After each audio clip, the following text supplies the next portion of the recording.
You're listening to Entrepreneurship 101 podcast with Creative Muscle Studios. This is Irina Hall, and today in the studio with me is Greg Patton and our guest, Deborah Daniel. So, Deborah, why don't you introduce yourself to our listeners? Great, Irina, I'm so happy to be here. But for those that don't know me, I am Deborah Daniel. I am a CPA. I have owned my own firm for 25 years. And so a lot of what I bring to the table when I'm chatting with folks is really 25 years of entrepreneurship. So hopefully we can get some good information out here. But also 25 years when I think has been a really instrumental time for women in business, because I am in a predominantly male-dominated field, even in the 2018 timeframe. Still a lot of the, practitioners in CPA and both financial advising and things like that are men. And so to have lived for the past quarter of a century in that male-dominated world, I've seen a lot, learned a lot, and I think know a lot. Yeah. Yeah, 25 years as an entrepreneur, that's quite a while. How have you been doing it? Well, that's really an interesting it's an interesting question, and it really is a lifestyle and a mindset, I think. Without going into a ton of my story, I really am a little bit of an entrepreneur because there wasn't an internet back in 1992 when I first started my business, because I had gotten recruited away to work at a Fortune 100 company, and I absolutely hated the job. And I was too embarrassed to call my old employer and ask for my job back, which I probably could have gotten. And so in my mid-20s, I started on this entrepreneurial journey, kind of by mistake, kind of because I was like, I hate this job and I don't want to do it. But, it was not a really busy kind of gig. And I'm the kind of person, and I think you have to be this a little bit to be an entrepreneur, that you can work me to death, but don't bore me to death. And so we were busy for about a week of the month, working on this big flash report for all the stockholders and stuff like that. But then the other 3 weeks of the month, if we didn't have, we weren't buying a company or something like that and doing, traveling for due diligence, we were kind of sitting around. So unlike today, you didn't have this little box in front of you that you could just search around and, play around on the internet and play Facebook and all that kind of stuff. So to actually sit there for half of the month with nothing to do was absolutely excruciating. So that sometimes I say is why I'm an entrepreneur now, because I would rather go work and do something than sit around and do nothing. Yeah. So thanks for being our guest, Deborah. I want to ask right away, what are essential tips for entrepreneurs when they're starting out when it comes to their finance? Oh, that's a good one. Well, and that's something that's really near and dear to my heart. And I've actually started encapsulating in my new kind of platform is called Business by the Numbers, because I do think that that's where people are missing the boat a lot. I love all the great marketing things that are out there, the shiny objects and the latest podcast strategy, the latest, Facebook strategy, the latest. But the problem is, I feel like the big thing that people are missing is that really basic foundation. They're building their businesses on, basically a foundation of quicksand. If you don't have the numbers right, if you're not tracking the numbers, you're never really going to get to where you need to go to. So I think that's where people really need to step back. Am I formed right? Am I the right type of entity? Do I have the systems in place so that I can track what's going on? And I think that's where people really miss the boat. And it's a step. Business is this is something I say a lot too. Business is very simple. It's just not easy. And so you just need to make sure that you have this great, to me, the perfect intersection of, I have this great product or service that then there's a bunch of people that want to buy it, and it's something that I want to do that actually makes money. That's what people don't think about sometimes. They want to do what they want to do, but there's not a market for it, or people aren't willing to pay for it, or it's something that they can do and charge people for, and they hate doing it. So, that was kind of a long, convoluted answer. Sure, but 25 years of observing, that's kind of what I figured out. Yeah. So when you started your business initially, how long did it take you to get all the processes in place and kind of get to the point, okay, now I'm good, it's all set up, and I'm doing my business? I think it's definitely an evolution all the time. Because there's the way you handle business for that first 50,000 of revenue is very different from that 50 to 100,000, from the 100 to 250, to the scaling up to trying to get to seven figures, which is, I think, a goal that all of us should should be trying to do. I mean, even if we're not, we're like, there's no way I can do that. But I took there's two ways to build a business to me. You can market, and go find clients, or you can buy some volume. Fortunately, I was in a situation where, this all started about the same time I got married. I've been married for 26 years. My husband was working in a situation where he really was making enough for us to have enough money at home. So we actually went, in the first 5 years, we bought 4 small accounting firms. So all the money that I made for those first 5 years was used to pay back the old owners. I mean, there's 2 ways to do it. You could either spend a ton of money on marketing and, start with 0 revenue and build up slowly. Obviously, the more expensive way was to actually buy that revenue stream. But then to me, I felt like I had that ongoing revenue and it was worth it to me to go ahead and then it was a lot easier to go and say, instead of, hey, will you be my first accounting client? I mean, because I really was only in my 20s. I was only like 26 when this started. So to be talking to people like me and they're, a little bit further along and try to tell them what to do, I felt like I needed to buy the credibility. Of course, 25 years later, I have the credibility, but I just felt like for me, and not every business has that opportunity. There's not, ongoing businesses that people are selling. But in the professional services industry, that is one way to go. And I found it to be a good way for me. What were you looking for when you were basically targeting those accounting firms that you were going to buy? Well, honestly, I was just looking for flat out revenue. I just wanted the revenue stream because I felt like I could go in and, then I could control the expenses. Because the thing is, there's 2 ways to increase your cash flow. Up your revenue, lower your expenses.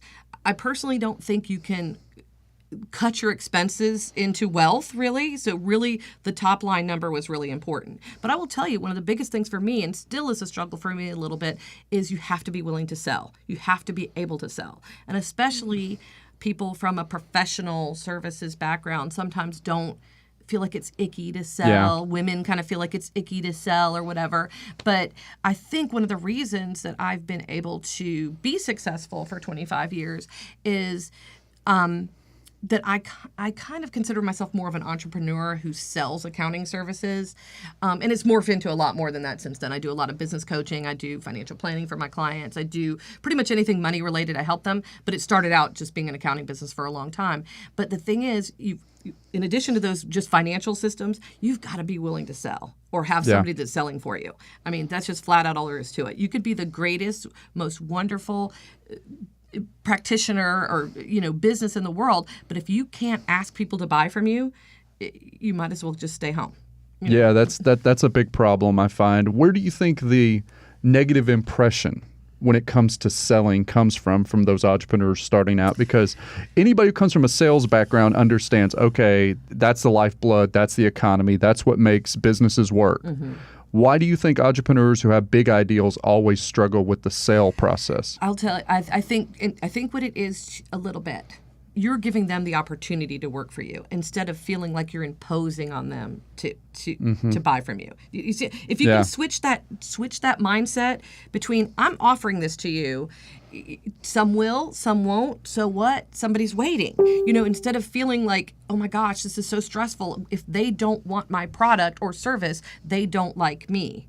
I think they get too mixed up in that whole equating the business with you personally. And it's just not personal. It's business. You have a service, you have a product, you have a price. The person either wants it or doesn't want it. That doesn't mean you're a bad person or a good person or whatever. But I think people get very tied up in that psychology. Do you have some other people besides you in your company who does the sales job? That's something that we have really been working on because I've been in business for a long time, but we have not gotten to that 7-figure level. And honestly, I evaluated my own business in the way I would help a client. I'm like, well, you're basically selling time. You only have this many people. You're kind of at capacity. And you're the only person that's doing the selling. That's a little bit of a limiting factor.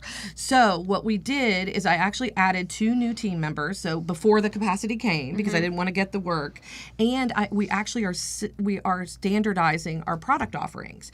Because one thing that held up and made me responsible for the sales was it was always kind of like a proposal. It was always kind of like a customized. And as long as it was that, nobody else really could do the selling, right? So it was always easy to sell the tax services because those were like, okay, this is how much a tax. we had a schedule for that. It was pretty much cut and dried. You got a 1040, you got a Schedule C, you're 1120, whatever. But where we're trying to scale, because we do like 1,000 tax returns, and I'm glad to do more tax returns, but man, that's a lot of work for just a couple of months of the year. So how we looked at our numbers, and I have a plan to get to that 7-figure level in the next 12 months, is we needed to get the ongoing monthly charge, the monthly recurring stuff. But the thing is, there were 2 reasons we didn't really build that up in the past. One, I didn't really like doing the bookkeeping that much myself because it's kind of, a little tedious. I like to say, okay, now that we have the numbers, what do we do with them? And I still want to do that. So now that we have people that can help with it more, and then it was always that having to go sit with a person for an hour, talk to them about their business, and then come back and do a proposal. And I'll be frank with you. A lot of times I didn't get back to them with a proposal, which was just because I'd go on to the next thing. Yeah. Because I'm a little bit like a lot of entrepreneurs, like squirrel. What am I going to do next? Let's do the fun stuff. The new ideal just keeps coming in, yeah. Because you haven't finished the last one. Yep. How do you, when you talk to clients, how do you get them to move past their limiting beliefs when it comes to spending money on their business? What I mean by that is, for example, I got to hire more people. I've got to buy an office space now. I've moved past the beginning stages. How do you work with them to get them past those limiting beliefs when it comes to money? That's huge. That's really huge. But I think people first have to understand what their baseline is a little bit. You have to know, okay, what amount of revenue do I have to make just to cover my personal, because we're all in business to cover our personal expenses, not just so that, oh great, I have a business that makes 7 figures or whatever. So you have to understand, okay, this is where I am, and then look at what I always look at it in terms of, I still to this day, when I shop for things, think, how many tax returns do I have to do for that? You have to kind of really have and that goes back to, again, one of the things that I think are really important. You have to have the strategies, you have to have the systems, and you have to have the support. All that around your numbers means you have to have the numbers where you can actually understand that and know. So to me, if I know, okay, we're going to now move out of our house, which I never worked in my house. I had an office from the very beginning, just because I bought that level of activity, and I couldn't have like a bunch of tax return people coming to my house because it is a very face-to-face business. But so, okay, now I've been working in my office and we've got to 60, I'm just throwing numbers out, 60,000 in revenue. I know that I now need to be accessible to people. Okay, a rent's going to cost me $1,000. If I look and say, okay, I can go get 2 more monthly clients or whatever, and you know what that number is, then you just go find those 2 clients. It's all about ROI. Everything we do needs to have a return on investment, and especially our time and our money. So that's kind of what I look at when I'm choosing what activities to do every day. You should be doing the sales generating activities, making those sales conversations, but then say you go to a networking event. You have to make, I will tell you, that's another thing. I get busy and I don't follow up. I have seen a huge increase in my effectiveness of my networking over the past 6 months because I'm following up better. If you're going to go and just collect a whole bunch of cards, that's just a fun activity for you. That's not a revenue generating activity. And so you have to know, what is the return on investment for me to be out of the office for an hour? I need to make sure that I'm moving some, maybe not that I'm, you don't expect to get checks at a networking event, but you, because there's not too many transactions. Yeah. It's really more about telling, not selling. I'm throwing a lot of my good zingers out here to you. This is stuff I talk about all the time. But you have to know that you're moving people along your pipeline, that you're getting them more interested in what you're doing, that you're having them, kind of business fall in love with you a little bit more, because it really is, when it all is said and done, the money is the most important. But to me, it's all about the relationships too. I don't want to work with people I don't like. So right. I'm constantly looking for people that I like, that I want to work with. How long do you think your sales cycle is in terms of from the time you meet the person to the time when you actually start working with them? Oh, wow. It just depends on what they need, right? So if I meet somebody today that needs to have a tax return done by September 15th, it could be today. Versus there are people that I literally talked to 2 years ago and they wander into you. One thing that I do, and I don't think people do enough of this anymore, I have, for 25 of the 26 years that I've had the business now, I send out a new homeowner letter in January. hey, welcome to our neighborhood. These are a couple things you need to think about moving into your new house and how that impacts your tax return. A little bit about me. I get a tremendous response from that. I've actually seen the response increase over the past couple of years because I don't think anybody is mailing anything. People are not using direct mail. And I love social media. I'm on it all the time. But I think we have to mix in those more traditional things. And I think we need to be more willing to pick up the phone and call people too. Mm-hmm. Do you think you're getting that kind of response in your neighborhood because you're building the credibility the way where there's so many choices out there for what you do that they're like, okay, here's somebody that if I have any problems, I can just go straight to them in my neighborhood? Yeah, I think that's definitely true. Like I only send to the 6 or 8 zip codes right around me. Now, that doesn't mean I don't have clients all around the country or clients all over. But if you're going to spend the money on postage and licking and sticking and stamping them, because we do that in-house, and I've got to really think about that after 25 years of stuffing envelopes. But it's really, we have stuffed so many envelopes. But if you're going to spend the money for that, you want it to be kind of tight. But tight as far as geographically. But I do think that's important. And that's why you do need a serious website, I think, today. Obviously, back in 1993, when I started this, we didn't have websites. And I will tell you, I was one of the first people to get a website, and it was a horrible website until 2 or 3 years ago when I finally did something about it. It was just like a brochure. It was embarrassing. But now I'm like, hey, go check out my website. It's fine. But I think you need that now. I don't think people sell from the website, and I don't know what you guys think about that. I don't think people are selling from the website so much as that is, okay, I've heard about this person, I've met them somewhere, and that's kind of a little bit the social proof. Hey, this person's real, they're legit. Let me go look at a little bit more of what's going on. I think that's the role a lot of websites, unless you're selling a product where people could just click and buy. Sure. Is the purpose of those kind of things. When it comes to goal setting, with finance, I find that usually is the biggest hang up for a lot of entrepreneurs is can they get their goals in order of what they're actually trying to accomplish? Because as you stated before, we tend to just run with new ideals all over the place and not finish anything. So what can they do today that would help them with their goal setting when it comes to finance? Well, I would say the number one thing is you've got to have, what is that goal you're going after, right? So say you want to do, say you're doing $60,000 in a year and you want to do 120. So that means you have to do $10,000 a month. Then you need to look at your business. Like in my business, it's not equal. We make a lot of our money January through April. So I can't just say, okay, divide by 12, because then I'd be looking like, oh, where you really hit these goals at the beginning of the year. And then the end of the year in December, when it is dismal and nobody wants to pay their accountant, we'd be like, oh, this is a bad month. But so you basically have to get that annual goal, break it down by month and by quarter, depending on the seasonality of your business. And then I think you have to track it every day. You have to actually have some way that you are holding it, you're coming back to center constantly. Yeah. Because if you're not, it's going to be, and that's why I did a little challenge this summer. I did this just Facebook group. A couple people jumped in. It was totally just content, Summer Profit Challenge 2018. And I was like, look, if you're like everybody else, if you don't consciously say, I'm not going to let the summer get away from me, and I'm not going to use the excuse that, everybody's on vacation and, nobody wants to do things during the summer and it's just not serious. You're going to wake up on Labor Day and your business will have stalled for 3 months. And it is harder with kids because I've been doing this for 26 years. I have a 20-year-old and a 16-year-old. And the absolute truth is it is way easier to do your business without your kids running around during summer vacation. Without a doubt. But the thing is, you can mitigate that by making sure that you've really scheduled things and that you're tracking all the time. Mm-hmm. So that at the end of when I flipped over into August, I looked at where I was for the month of July, how that compared to what I wanted to do for July, and where I was year to date. And it may not always be that I'm doing great and I'm where I'm supposed to be, but then I'm like, okay, we got to step it up. Or I'm like, hey, we're doing okay. Mm-hmm. But you're not, if you don't measure it, it doesn't happen. That's the bottom line. One of the big things I'm sure you deal with on a regular basis is there's a negative impression when it comes to money about people wanting to have the talk when it comes to their money. Oh, yeah, that's a big one. I actually talk about this a lot in some of the speaking that I do. There's something wrong with a society that is more willing to laugh and talk about an off-color joke about, sex or something, and they won't talk about their money.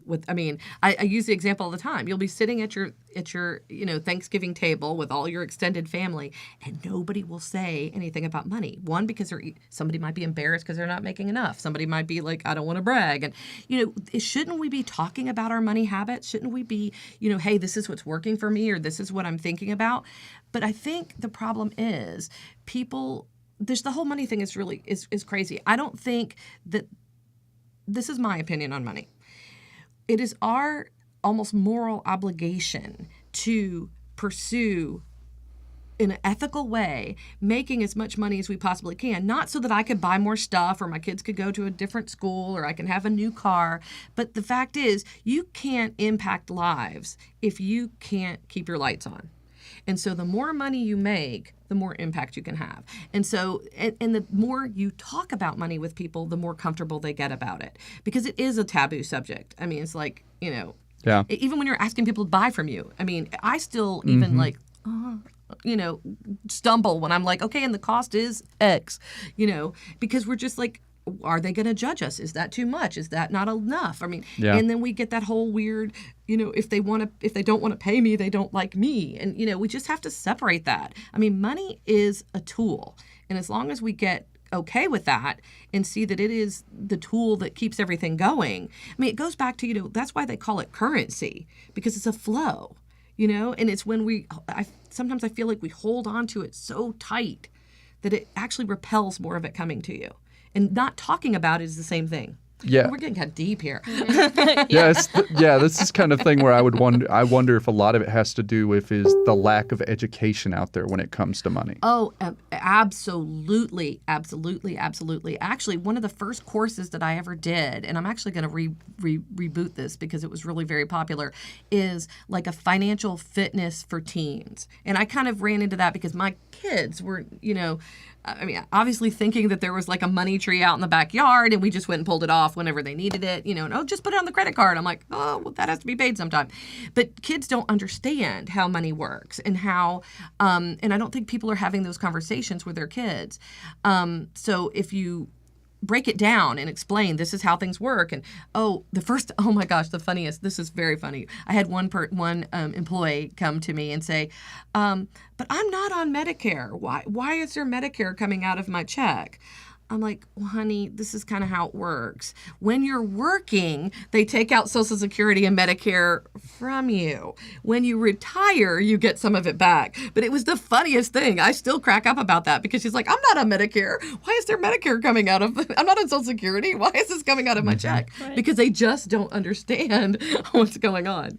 Yeah, it's the ideal that most teenagers today can't balance the checkbook. Oh, yeah. Most adults, I would say. That's true, too. That was a funny thing because I kind of introduced it mostly to my clients and their kids.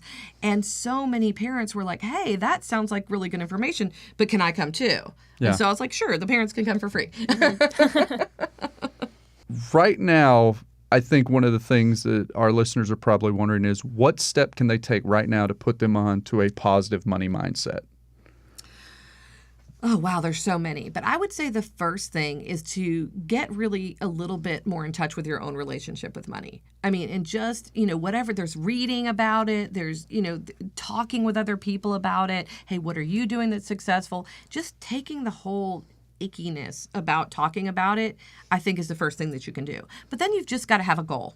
I mean, like one time, one of the things that I do with people when they're like, hey, I really want to start saving some more money, is I have them do kind of, how like when you go to a health person, they'll say, write down everything that you eat for 2 weeks and then we'll take a look at it. I have them do that too. Write down, look at all that you're spending for like 2 weeks or a month, pull out your credit cards for the last 3 months and just go through and highlight like yellow is eating out and orange is, and you can really see some trends of where you're spending money. And people don't realize, especially now, because there's not that feeling of here's my currency and you're, counting out the dollars. You're just swipe all day long. You don't really have a good grip of where the money's really going, right? And so when you actually lay it all out and look at it, and there's some cool apps. I mean, you can do mint.com or Quicken or things like that that'll automate it a little bit. And I would suggest that for someone that's not really in tune with what they're spending. But really figure out what you're spending first and then figure out where you can close up some of those money leaks. Because everybody, I have never sat down with someone that I couldn't find them $200 a month that they could put towards their investments or whatever. It's, skipping the Starbucks coffee. I mean, there's just like a million different little things that you can do. I had a mentor who actually, this was 12 years ago, who said the exact same thing to me, because I was complaining at the time. I was working 3 jobs and I'm like, I've got no money left over. I don't know what. And he's like, write down everything you spend daily. He says, and do me a favor, put your debit card away for a month. He's like, just pay everything in cash. He's like, you'll understand where your money's going. He's like, until you do those kind of exercises, you'll just continue to say, I don't have enough money. Where's my money? Exactly. I call those the leaks, because there are a lot of leaks. And where I find one, and I'm very much in tune with where my money is going, I find a lot of times my problem is I'll order something online that I want, and I don't realize I'm kind of committing to paying for something monthly. Yep. And then, all of a sudden I've been paying for it for 6 months, and it maybe is $10 or $20 or whatever. But those things add up when you're not, and I'm pretty much in tune with it. So I can't even imagine people that aren't looking at their stuff.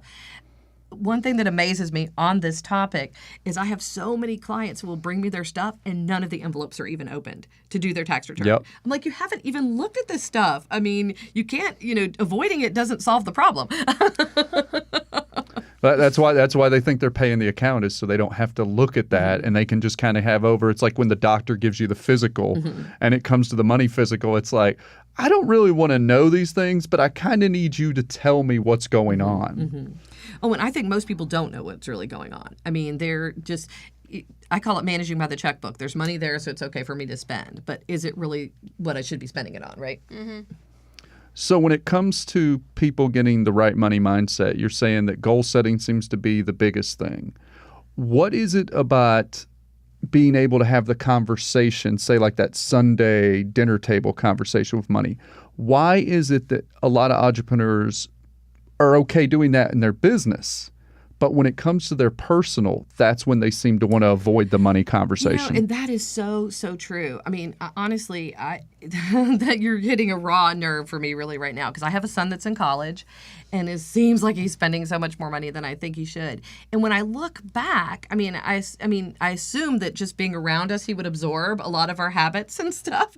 And the thing is, if you're not talking about it, they do observe a lot of what you're doing. But we never had that conversation of, look, hey, it's not an unlimited number. There is a budget. I mean, there is, this is allocated. And, we have certain goals that we want to do that, just because the money is there doesn't mean, oh, great, you can have another Xbox, or, oh, great, you can buy another game or whatever.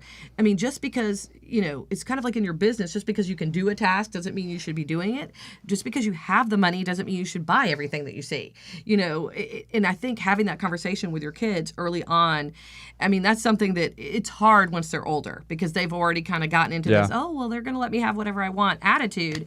And if I had one thing in my life to do differently, is I would have been a little more strict with my kids on money, like making them earn what they're doing. Sure. Because the thing is, it's even in our business, we don't value what we don't earn. It's really, it's just really true. But I think there's a lot of people in my generation, the kind of 40s, 50s kind of people that, I was the first person that ever went to college in my family. We are economically so different than where we started out. I wanted my kids to have, everything that, maybe I didn't have growing up. I worked when I was in high school because I wanted at a very early age to start doing stuff. I didn't make my kids work in high school. But the thing is, I don't think I would have the successful business today had I not done that. And hindsight's 20/20. And they're not like ruined or whatever, but I'm really having to change the narrative, because even if you're totally into it, your kids see what they want to see. I think a lot of the time. And that's my one regret in my whole life so far. Well, I wouldn't say the only regret I've ever had, sure, but the one money regret. Yeah.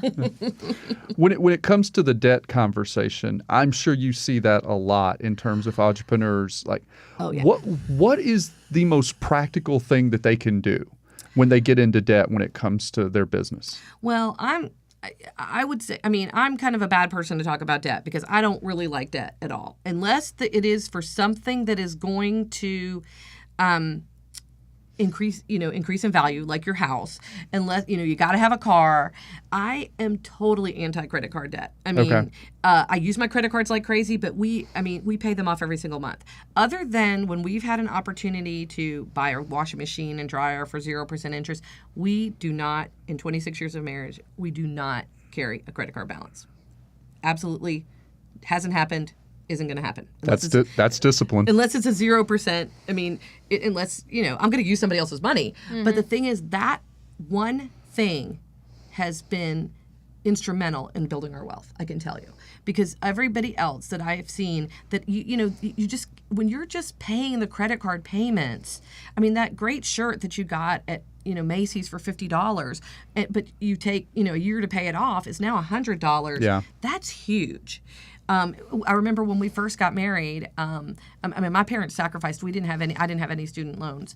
My husband had a small student loan, about $10,000. Back in the 80s, you could go to college for that. Now that is not the case. Maybe one semester. But so one of the first things we did when we got married is we paid that off. I mean, I think within maybe 6 months of being married. And then for a while, we didn't have car payments that both of us just had. I mean, I think the smart use of debt by itself is that it can be a determining factor in people. It's actually more important than saving, I think. I mean, to not have debt. Yeah, from the conservation standpoint. Mm-hmm. I honestly think one of the hiccups you see entrepreneurs run into is the ideal that, well, if I buy this could produce more revenue for me, but it seems that this could be the downslide of when the business starts to kind of go downhill. Oh, definitely. But I think it is okay to borrow stuff for your business. Like if you're like, okay, I need this one thing or whatever. I need a video studio or something, but I know that I'm going to be able to have this extra revenue for it. I'm okay with doing that, but you have to track and see, am I really getting the revenue from it? So that the next time you have a chance to buy something, you have some history of whether this is going to happen. The problem is you can't just keep, okay, I'll buy this one, I'll buy this one, I'll buy this one, and then there's nothing to show for it. Okay, We've just spent $20,000 and we have no more revenue. Whoops, this is not good. So what is the fastest way to pay off your debt if you get one? Well, to me, and this goes back to the leaks, I mean, one thing that people don't realize is how important your credit score is. I mean, because if you've got, I was blown away. Somebody that in my circle was wanting to expand their business, and they needed like $20,000. I'm like, well, go get a 0% credit card. She's like, I can't even get a regular credit card. The only thing that I can borrow is like at 36% hard money.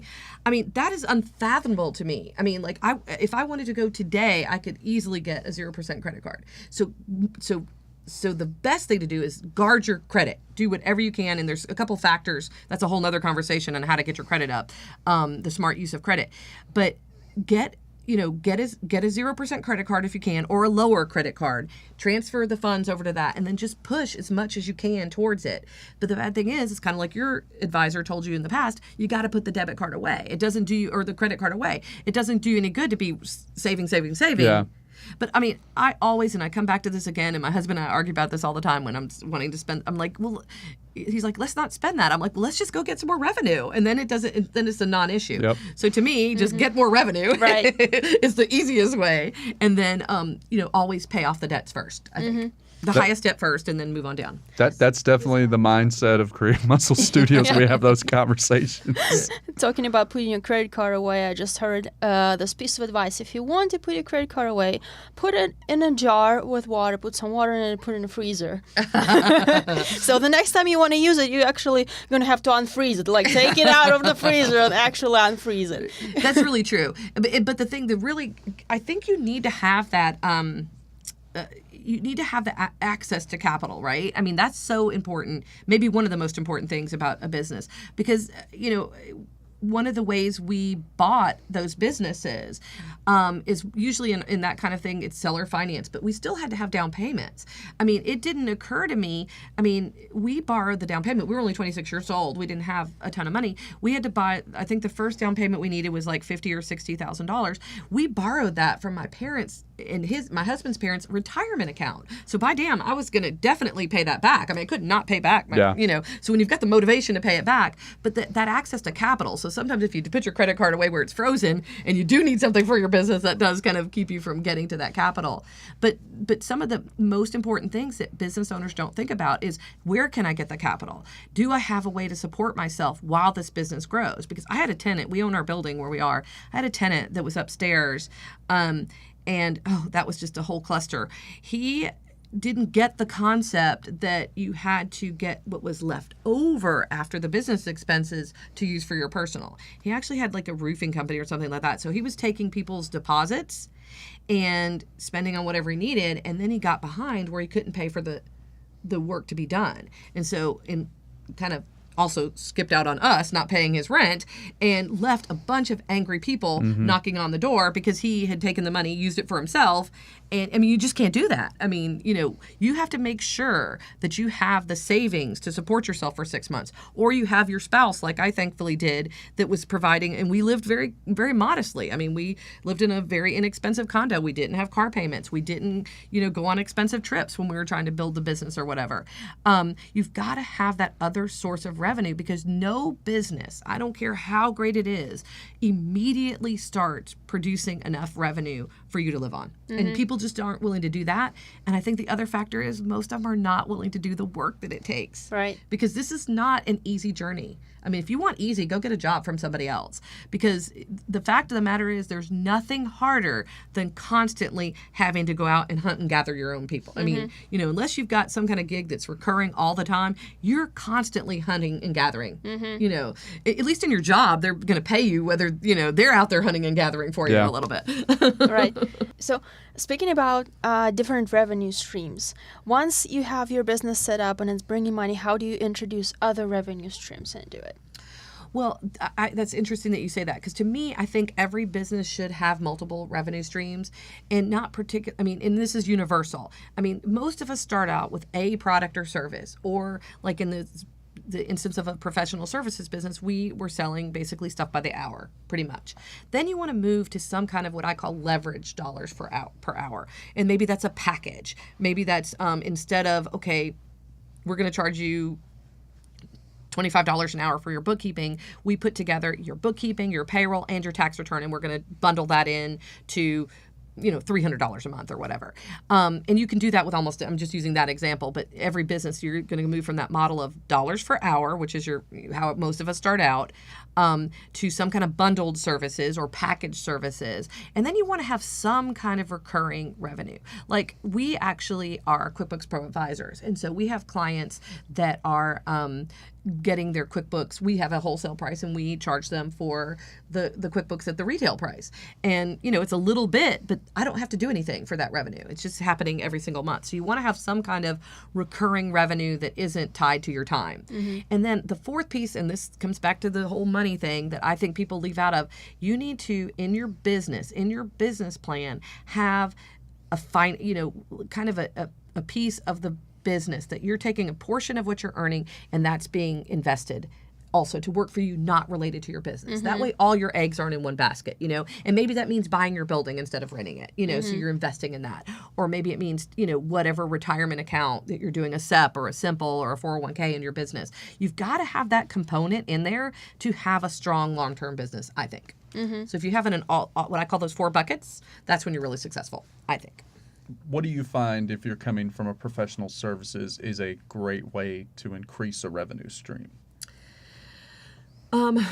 Well, raising your prices is always one way. But to me, you can either raise your prices, you can do more go deeper with the people that you're already doing stuff with. Because there are people there's going to be a percentage of the people that you're working with that want to go deeper with you. Now, not everybody's going to want to have, one-on-ones with you and, extra little time. But the people that want to come behind that, red rope kind of into your VIP kind of part of your business, you want to give that as an option to people, because some people are like, hey, I really like to talk to you about this stuff more often during the year. So we've put together kind of what I call our premium package, where they actually have access to me throughout the year to ask questions. Because, honestly, if we're only seeing them once a year, we're only making X, but they're only getting that one service. So, and that's fine for some people. That's all they want to do. But you want to make sure you do give a chance for them to work deeper with you. That's, I think, the easiest way to increase your revenue is to go back to the people that already like you and say, hey, you want some more? I Yeah. got some other ideas. Yeah. Yeah, I think the most interesting thing that's been a conversation recently is the work-life balance thing for entrepreneurs, because what I've really been impressed by is how sleep is becoming the new cool. Exactly. I will tell you, sleep is an area that, I really, is always a concern. We're actually looking at different kinds of beds and stuff to try to find out, can we sleep better? But the work-life balance, I will tell you, it's hard for everybody, but I will tell you, I think it's a little harder for women. I mean, I'm not man-slamming by any stretch of the means, but in most families, all the stuff that someone that stayed at home does still is on the shoulders of, I mean, even no matter how much the woman is making. I mean, I'm still the one that in our house thinks about what are we going to eat, what's going to go on at the grocery store. And I'm not saying my husband doesn't help me, but in a very support role, I mean, he does a ton with our kids. He always did a lot with our kids. But the work-life balance is so hard, I think, when you do have children. But then just yourself. I mean, it's so easy to just keep working or keep doing emails right up until the time you go to bed and check your Facebook one more time and look at your email. I think that's one of the areas that I'm working on. I feel like I will actually, and I do see a little bit of it already, the more I pull back just a little bit and give myself a little bit more time to, go get that manicure or exercise a little bit more or go to bed a little bit earlier instead of let me go look at my stuff. It actually increases your productivity when you're working and makes it easier to make money. That's hard though, because we're kind of programmed. I think we're so type A in our society that we're kind of programmed to, let me send one more email, let me make one more phone call, let me do one more thing. And so if you can master the whole money conversation and this work-life balance thing, I think that's really what it takes to make this whole entrepreneurial game work. Do you believe in allocating specific time for self-care, like, for example, every week, every Saturday from this time to this time? I do think that that's important. I have not gotten to that, and that's one of my goals. The thing is, and this is just, I don't know how you guys work, but I work off my calendar. If it doesn't get on my calendar, it doesn't get done. That's what because I the say. thing is, I mean, if not, the worst thing you can have is walk in and have a day with nothing scheduled. Because then I don't know what happens to those days, but it's like 4:00 and I'm like, what the heck did I do all day today? Yeah. So, and I will tell you, it's a little bit of a sore point for me and our family, because like my son right now is home from college and he needs a new iPhone. He needs a new iPhone according to him. But so he's like really pressuring me yesterday to, let's do it today. Let's go to the Apple store today. Because I know if you get into the week, you're going to not have time to mess with it. I mean, and the thing is, I make time for what's important and I do have gaps in my schedule. But if it doesn't get on the schedule, he knows if I don't book a time in there that you're going to talk to me about this phone, I'm going to go back to college with this crappy phone, or crappy in his idea. It's interesting when you bring up the work-life balance conversation from the standpoint of, if you've been established for a while, now you start planning things out. Okay, I can take a little bit of time. But what if you're an entrepreneur and you're within the first 5 years of your business? It's really hard to walk away from the business just because you want to do something. Well, that's true. The beginning of a business always is a little bit harder because you're trying to establish, your revenue streams. You're trying to figure out, how to really do this or whatever. But I think it comes down to you've got to have you have to have that work-life integration, I think, a little bit. I mean, honestly, if you need to work, you need to work. I mean, like in our life, it's tax season. I mean, we have two different worlds. We have January through April and we have the rest of the year. So in that tax season time, I mean, my kids know, and seriously, if there's not a bone sticking out, we kind of have to try to push it off if we can a little bit. But then again, in the summer, when we are less busy, we make it happen. But the biggest thing is, I think you've got to be really a marshal of your own time. I will tell you, I am not the best I've only recently gotten good about scheduling my time a little bit better. I'm living proof that you can have a fairly successful multi-six-figure business and be a little bit disorganized, because I'm kind of a little bit creative for what I do. And but I will tell you, I have seen quantum, exponential improvements with every little bit of planning and structure that I put in. I'm kind of I don't know if you've ever heard of there's different personality tests, but there's one that you rank different things. I'm an action, and my last thing is kind of what they call blueprint, which is kind of the systems and the structures. I wanted to throw that one out. But the fact is, structure is freedom. And you can say, oh, well, I just don't believe it. Don't put baby in the corner. Don't box me in or whatever. I'm too free spirited for that. It's really a story that we've basically told ourselves. The fact of the matter is, the more structured you are, the more money you will make. Flat out. I mean, I could deny it all I want to and say, don't worry about my messy office. It doesn't affect me. It does. When I walk in and my office is messy and I can't find what I need, obviously I'm not making as much money as I need to. When I don't have things scheduled and I'm just kind of working off the cuff, I don't make as much money as I would. I struggle with the ideal about the free spirit thing, but then I had somebody who put it in great perspective for me once. They said, okay, this person who you're talking about, who's free thinking, who's doing what they want, what does their bank account look like? Exactly. But I think we also get into this, I'm the boss, so nobody tells me what to do, so I can just do whatever I want to. And that's really one of the hardest things. I would say the biggest struggle for someone, especially if they're coming from a corporate environment to entrepreneurship, is there's nobody being your boss. Like one thing that I do to kind of keep myself on track, because there's nobody giving you a performance review or whatever. You have to kind of do it for yourself. So I have this spreadsheet that I've been doing for probably 15 years, maybe more, where I have not particularly, don't look at revenue, but how many tax returns did we complete as a team today compared to last year, compared to year to date? And I have it going back for like about 15 years. And so then you can know, hey, we're tracking okay. Versus if we're falling behind, there's something wrong because we're actually doing more returns than we've, every year we're doing more. So we're like, okay, we got to up the productivity. But there's nobody in entrepreneurship that is your boss. Actually, you have the worst boss in the world, yourself. I'm going to ask one last quick question. We talked about the life and work balance, and this kind of goes into it. Do you have a specific morning routine that when you wake up, it puts you into that mode of, okay, I'm motivated now, I can go about my day? That's something that I am just now integrating. Like I said, you can do it without having all this great structure. It's just a lot harder. But one thing I am starting to do is to do some journaling in the morning. I do have a journal that is kind of where, what are my goals for the month? What are my goals for the week? And I kind of look ahead.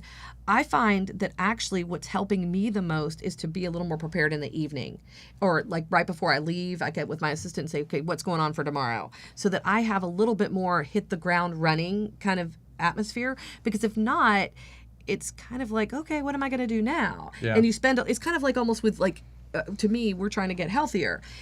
If we plan out what we're going to eat, we do great. The minute we stop planning, then we're like going through the drive-through and grabbing the wrong thing. That's what happens with your time in your business if you don't plan it out. I mean, you can do it. You're still going to eat that food, right? But it just wasn't the right food. You're still going to get through that business day, but you aren't really working on the most important things. And so if you can either in the evening or in the morning, pick out those 3 gotta do non-negotiables and then work off that, then you're set.